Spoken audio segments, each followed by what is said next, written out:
অরণি ফ্ল্যাটে এক পিস গলদা চিংড়ি নেওয়ার সময় রাবেয়া বললেন, এখান থেকে নিও না, এটা বাচ্চাদের জন্য করা হয়েছে। অরণির হাত থেমে গেল। ডাইনিং টেবিলে সবাই তার দিকে তাকিয়ে আছে। রাবেয়া অরণির শাশুড়ি হন। তিনি সব ব্যাপারে অরণিকে নিষেধ করেন, এটা তার স্বভাব। কিন্তু খাওয়া দাওয়া নিয়েও যে নিষেধাজ্ঞা জারি করবেন সেটা ভাবেনি অরণি। রাবেয়া বললেন, সবার মাথা গুনে চিংড়ি রান্না হয়েছে, তুমি একটা নিয়ে গেলে একজনের কম পড়ে যাবে। তুমি বরং ইলিশ ভাজা খাও। মা, আমি তো ইলিশ মাছ খাই না কাটার জন্য। রাবেয়া এ কথা শুনে যেন কিঞ্চিত বিরক্ত হলেন। কাটার জন্য ইলিশ মাছ খাও না? মেয়েদের সব খাওয়া শিখতে হয়। কি আর করবে, একটা ডিম ভেজে খেয়ে নাও তাহলে। অরণি কি এখন খাওয়া ছেড়ে উঠে রান্নাঘরে ডিম ভাজতে যাবে? দীর্ঘশ্বাস ছেড়ে সে শুধু পালং শাক আর ডাল দিয়ে খেতে লাগলো। কিছুক্ষণ পর অরণির সমবয়সী ননদ নীলিমে এসে গলদা চিংড়ি প্লেটে তুলে নিল। অরণি বড় বড় চোখে তাকিয়ে বলল, আরে নীলি, কি করছো? এটা তো বাচ্চাদের জন্য। কথাটা শুনে নীলিমা সহ ডাইনিং টেবিলের সবাই অরণির দিকে তাকালো। রাবেয়াও অবাক হয়ে তাকালেন। অরণি হেসে বলল, মাথা গুনে করা হয়েছে তো, তুমি নিয়ে গেলে একটা বাচ্চা কম পড়ে যাবে না? তুমি এটা রেখে ইলিশ ভাজা নাও। নীলিমা একটু আহ্লাদ করে বলল, কিন্তু ভাবি, আমি তো ইলিশ মাছ কাটা বেছে খেতে পারি না, আর আমার চিংড়ি খুব ফেভারিট। তাতে কি হয়েছে, আমিও তো খেতে পারি না, তবুও মা আমাকে চিংড়ি নিতে দেননি। বাচ্চারা তো আর চিংড়ি ছেড়ে ইলিশ খাবে না, আমিও নিইনি সেই জন্য। দেখো, আমার প্লেট খালি, তুমিও আমার মতো শাক আর ডাল দিয়ে খেয়ে নাও, নয়তো ডিম ভেজে খাও। কি আর করবে, ঠিক বলেছি না মা?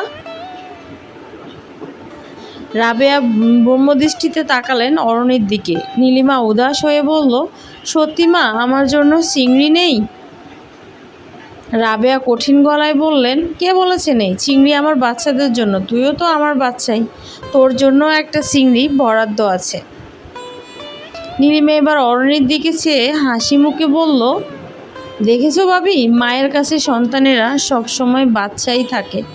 তাই তো দেখছি, কিন্তু আমি জানতাম শাশুড়ি নাকি মায়ের মতো হয়। আজকে বুঝলাম কথাটা ভুল। আমার বয়সী হয়েও তুমি মায়ের কাছে বাচ্চা, আর আমি হয়ে গেলাম বুড়ি। নীলিমা খিলখিল করে হেসে উঠল, বলল, তুমি খুব মজা করে কথা বলো ভাবি। বিশুদ্ধ সত্যি কথাগুলো মজা করেই বলতে হয় নীলি। রাবেয়া চেহারা শক্ত করে খেতে লাগলেন। অরণির চাচি শাশুড়ি বললেন, তাহাসিন তো রাতে খাবে না, ও ঘুমিয়ে পড়েছে, তুমি বরং ওর চিংড়িটা খেয়ে ফেলো না অরণি। করণী মুচকি এসে বলতে যাচ্ছিল সে খাবে না, কিন্তু এর আগে রাবেয়া ধমক দিয়ে উঠলেন, কেন ওকে দিচ্ছ? তাহসিন সকালে উঠে খেতে চাইলে ফ্রিজে তুলে রাখো এটা। চাচি শাশুড়ি মুখ গোমড়া করে রেখে দিলেন। রাবেয়া বাড়ির কর্ত্রী, তিনি যা বলেন সকলে তাই করতে বাধ্য, না হলে বাড়িতে সিডর সুনামি সব একসাথে শুরু হয়। খাওয়া শেষে রাবেয়া আদেশ দিলেন, অরণি, তুমি প্লেটগুলো কিচেনে নিয়ে ধুয়ে ফেলো, যাও। সারাদিন তো শুয়ে বসেই থাকো, এখন একটু কাজ করো। খোঁচা না মেরে কথা বলতে পারেন না এই মহিলা। অরণি সবসময় জবাব দেয় না, কিন্তু মাঝে মাঝে ধুয়ে ছাড়ে। এতগুলো নোংরা প্লেট দেখে অরণি অবাক হয়ে বলল, মা, এতগুলো প্লেট আমি একা কিভাবে দেবো? আমাকে হেল্প করার জন্য কেউ এলে ভালো হতো। সে কথাটা বলেছে কারণ বাড়িতে তার 3 জন উপযুক্ত ননদ আছে। একজনের বয়স 23, অরণি থেকে 5 বছরের বড়। অরণি তাকে ডাকে রুমা আপু। আরেকজনের 21 বছর, অরণি থেকে 2 বছরের বড়, তার নাম তানজিমা। তৃতীয়জন হলো নীলিমা, তার 18 বছর, অরণির সমবয়সী। তারা ডিনারের পর হৈ হৈ করে লুডো খেলতে বসেছে।